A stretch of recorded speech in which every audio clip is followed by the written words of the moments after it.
Monsieur le doyen du corps diplomatique, Excellences, Mesdames et Messieurs les ambassadeurs, représentants des organisations internationales et régionales accréditées au Mali, Mesdames et Messieurs les membres du corps consulaire, distingués collègues, Monsieur le secrétaire général du ministère des Affaires étrangères, Monsieur le chef de cabinet, Mesdames et Messieurs les chefs de service.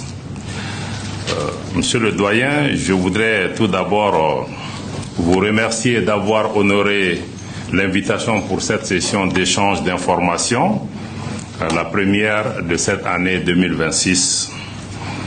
Comme le gouvernement s'y est engagé, nous privilégions toujours la communication directe avec l'ensemble des partenaires internationaux de notre pays, en toute transparence, mais aussi en toute franchise, de manière régulière et lorsque les circonstances particulières l'exigent.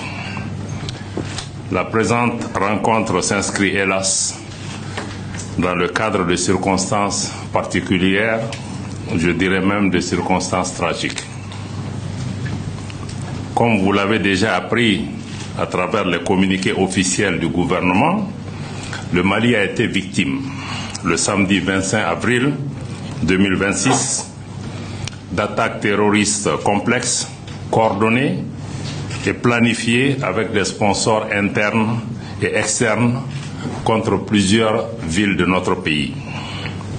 Ces attaques ont causé des victimes, civiles comme militaires, au nombre desquelles le regretté général d'armée Sadio Kamara, ministre d'État, ministre de la Défense et des anciens combattants, dont les circonstances de la disparition ont fait l'objet du communiqué en date du 26 avril 2026 du gouvernement de la transition. En sa mémoire et en la mémoire de toutes les victimes de ces attaques barbares et terroristes, je voudrais vous inviter à observer une minute de silence.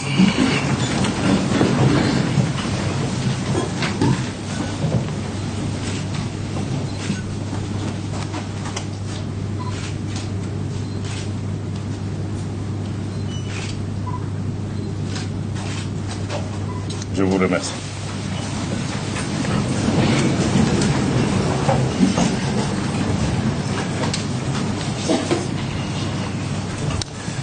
Le Mali, les Maliens, les Maliennes et les amis du Mali continuent de pleurer l'illustre disparu en la personne du général d'armée Sadio Kamara, dont la personnalité sans reproche, le parcours exemplaire, l'engagement patriotique et le sacrifice ultime en font désormais un héros national. Je réitère la gratitude du gouvernement de transition pour les très nombreux messages, appels, communiqués, témoignages et autres manifestations de sympathie, de compassion, de condoléances et de soutien reçus en cette circonstance dramatique. Je ne peux cependant m'empêcher de relever que certaines organisations internationales mandatées pour la défense des droits de l'homme, ainsi que des ONG internationales supposées défendre les droits de l'homme, ont été étrangement aphones lorsque le Mali a été attaqué le 25 avril et en revanche ont subitement recouvré l'usage de la condamnation sélective suite à l'ouverture d'une enquête et les interpellations subséquentes. Il est toujours regrettable de voir la poursuite de la politisation de cette question des droits de l'homme adossée à des condamnations à géométrie variable, souvent motivées par des intentions géopolitiques derrière. Pour en revenir aux attaques, je veux partager les constats suivants. D'abord, l'alliance entre les groupes terroristes et certains groupes armés opérant dans les régions du nord du Mali ne fait plus l'objet d'aucun doute. Les intéressés eux-mêmes revendiquent cette coalition maléfique. Cela confirme ce que les autorités de la transition n'ont cessé de répéter depuis l'attaque du bateau le Tombouctou le 7 septembre 2023. Ensuite, il faut noter que la complexité des attaques, leur coordination et le nombre de terroristes engagés confirment le changement de mode opératoire des groupes terroristes. Amorcé depuis quelques mois, d'abord, vous en avez été témoin pour tenter d'asphyxier l'économie nationale. Ce plan cynique a échoué grâce à la réactivité des forces armées et de sécurité et leurs partenaires. Un plan de contingence et de riposte des autorités nationales a été mis en œuvre efficacement. Ces attaques ne sont pas des faits isolés, comme vous le savez, elles s'inscrivent dans un vaste plan de déstabilisation du Mali et aussi une tentative de remplacer l'exécutif malien par la horde terroriste, d'où cette alliance contre nature à travers cette coalition terroriste groupe armé. Ce qui s'est passé ce jour du 25 avril ne visait pas autre chose qu'à décapiter le leadership du pays. Il y avait deux cibles majeures qui étaient visées.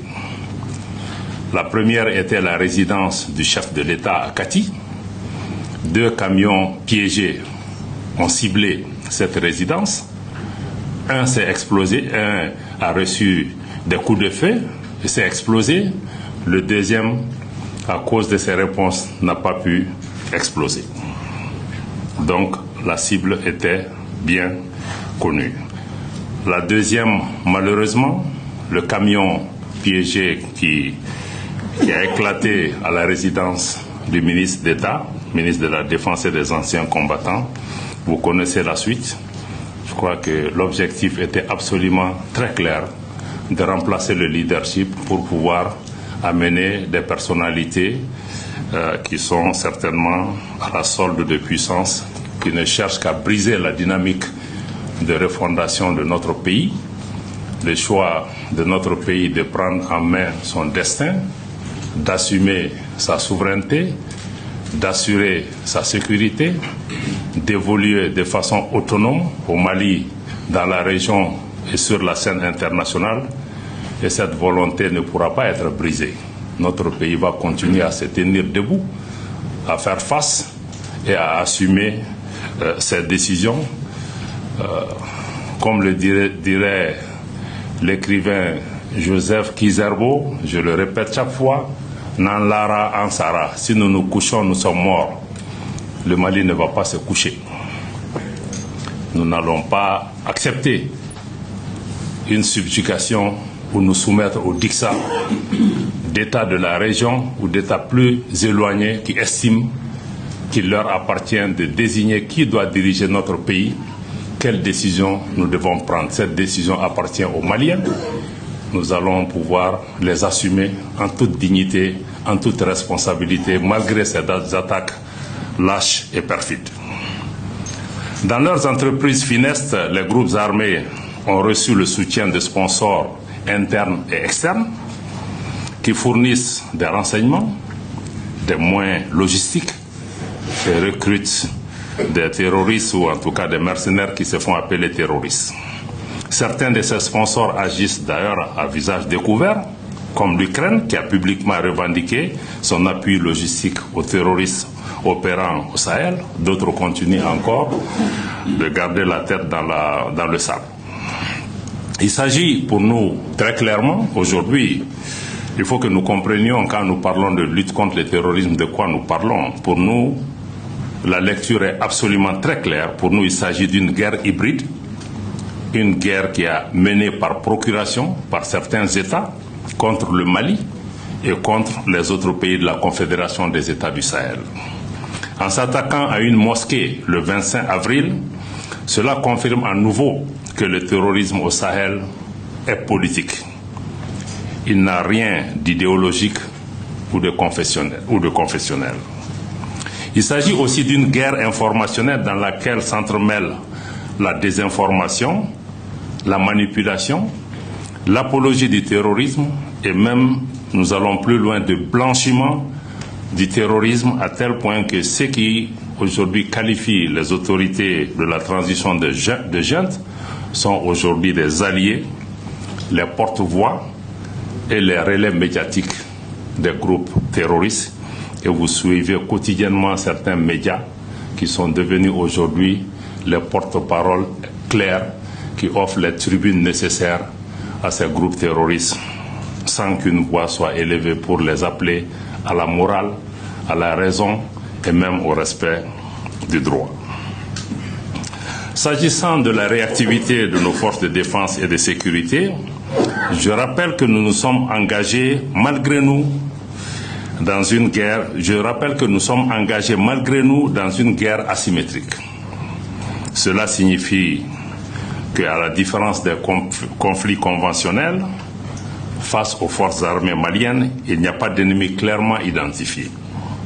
Mais des terroristes opérant de manière sournoise, j'allais même dire de manière perfide, parce que certains portaient pratiquement des uniformes de notre armée, de manière sournoise, de manière perfide, agissant, étant dissimulés au sein des populations et posant des coups d'éclat sur des cibles militaires comme civiles, ce qui rend ce combat extrêmement difficile.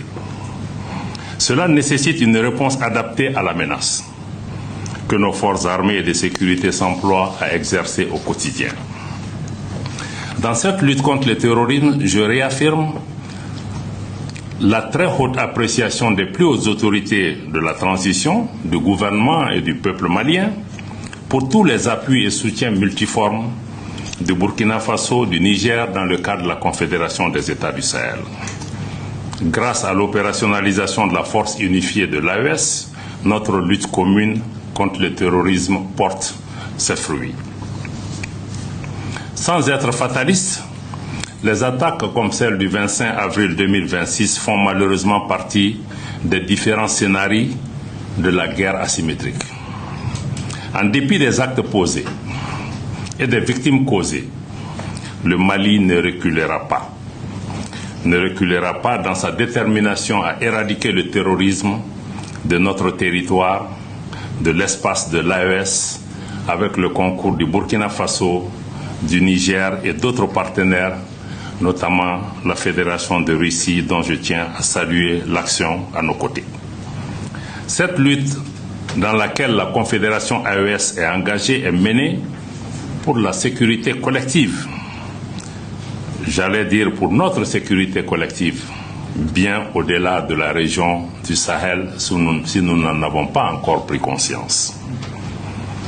Dans cette dynamique, la Confédération AES prend toute sa part et forme un rempart contre l'hydre terroriste. Bien évidemment, notre réponse n'est pas uniquement sécuritaire. Elle est holistique et intègre des dimensions politiques, des dimensions géopolitiques, des dimensions sociales, mais aussi des dimensions de développement. Toutefois, je dois clarifier que le gouvernement n'envisage pas de dialogue avec les groupes armés terroristes, sans foi ni loi, qui portent la responsabilité des événements tragiques que vivent nos populations depuis des années. L'ouverture du gouvernement du Mali au dialogue a été à plusieurs reprises affichée, notamment dans le cadre des Assises nationales de la refondation et également dans le cadre du dialogue intermalien. En s'incriminant davantage avec le JNIM affilié à Al-Qaïda, le FLA a librement choisi de prendre fait et cause pour un groupe extrémiste reconnu comme terroriste par l'Organisation des Nations Unies qu'il a inscrit le 4 octobre 2018 sur la liste des sanctions contre Daesh et Al-Qaïda, conformément à la résolution 2368-2017. Nous continuons d'accueillir des éléments terroristes repentis qui rejoignent le cadre républicain. Je voudrais aussi partager quelques mots d'assurance et de réassurance avec vous. Au nom du gouvernement du Mali, je rends un nouvel hommage appuyé à la résilience des populations maliennes, mais aussi à celle des invités du Mali qui vivent parmi nous et que vous représentez largement ici dans cette salle. Ne pas céder à la panique est la meilleure réponse à ces attaques lâches et barbares. Malgré la tentative de renversement des autorités, les institutions de la République restent fortes et la continuité institutionnelle sécuritaire est maintenue, voire renforcée, avec l'attribution des fonctions de ministre de la Défense au chef de l'État, qui constitutionnellement est le chef suprême des armées. La nomination du général Oumar Diarra, ancien chef d'état-major général des armées, aux côtés du chef de l'État, en qualité de ministre délégué, assure également la continuité institutionnelle.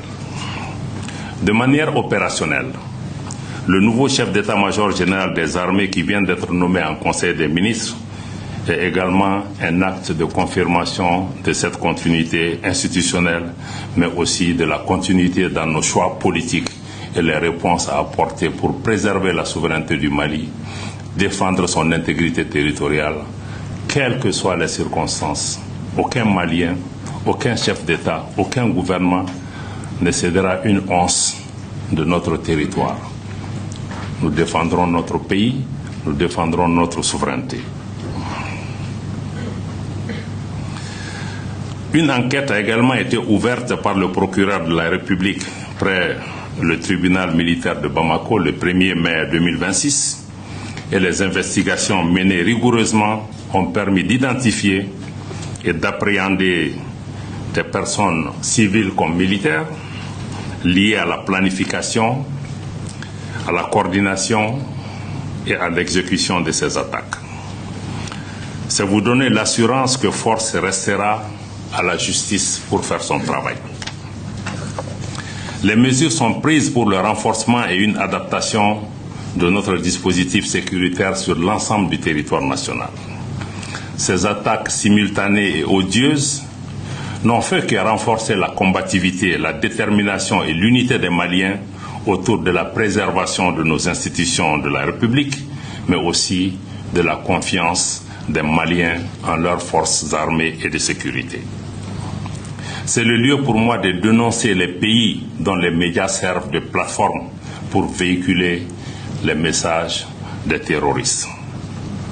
Pour ce qui concerne les missions diplomatiques et consulaires et les représentations d'organisations internationales, des effectifs supplémentaires de police ont été déployés. Les commissariats ont reçu des consignes pour renforcer les patrouilles autour des chancelleries. Je partagerai tout à l'heure avec vous les coordonnées du point focal du ministère de la Sécurité et de la Protection civile chargé de la coordination avec les missions diplomatiques et consulaires. Le gouvernement du Mali reste à l'écoute des attentes des missions diplomatiques et consulaires et des représentants des organisations internationales au Mali et nous sommes ouverts à entendre toute requête spécifique venant de vous. Nous comprenons l'obligation de protection et d'assistance aux ressortissants. Le gouvernement a exactement les mêmes obligations vis-à-vis des populations maliennes comme des invités du Mali que vous représentez.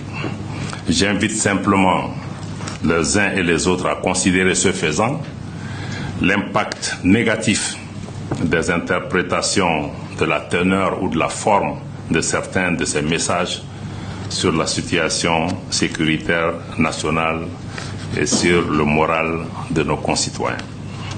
En ce qui concerne notre desserte par les compagnies aériennes, je peux vous confirmer que les mesures de sécurisation renforcées de l'aéroport international président Modibo Keïta ont été prises et se poursuivent. Il n'y a aucune contrainte logistique opérationnelle à la desserte de Bamako par les compagnies aériennes et les livraisons de kérosène se poursuivent régulièrement. Je conclus à votre attention à tous par un message clair. Les forces armées et de sécurité poursuivent leur mission avec courage, professionnalisme et détermination. L'État du Mali est debout. L'État du Mali agit. L'État du Mali veille. Le Mali a certes été frappé Comme l'adage le dit, le Mali peut tanguer, mais le Mali ne chavirera pas. Je vous remercie de votre attention.